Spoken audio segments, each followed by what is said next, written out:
On the evening of March 2003, members of the U.S. forces, alongside members of the United Kingdom, Australian, and Poland militaries, invaded Iraq. The invasion of Iraq was followed by an occupation of the country that is still ongoing today.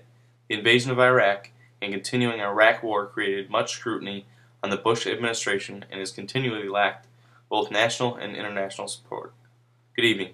My name is Rex Stanton, and I would like to talk to you briefly about some issues surrounding the invasion of Iraq. Let's first talk about why we entered Iraq. President Bush and Secretary of Defense stood strong in their goals to disarm Iraq. In 2002, when the United States government claimed with full certitude that it knew Iraq possessed weapons of mass destruction, the Bush administration made claims to the people of the United States and to the United Nations that Saddam Hussein had been creating weapons of mass destruction. The Bush administration feared that Saddam Hussein and the government of Iraq could potentially use these WMDs on the United States and its citizens, and felt that the U.S. needed to lean forward and disarm Iraq before this could happen.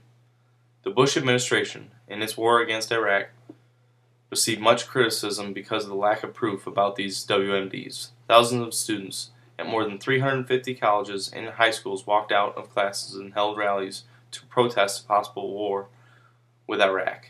Within the United States, much of the population was against going to war with Iraq.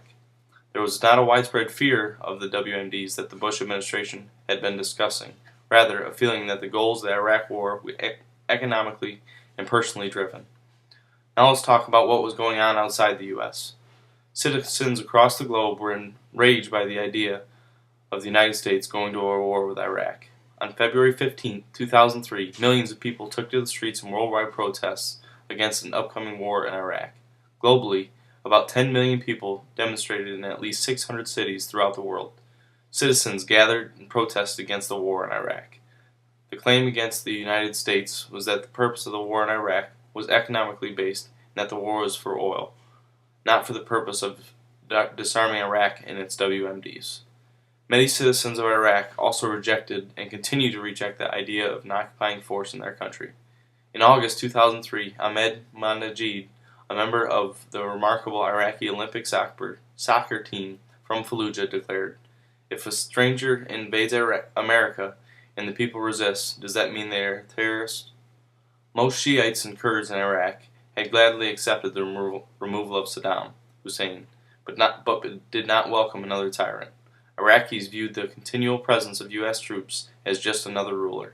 Iraqis, for many years, desired sovereignty.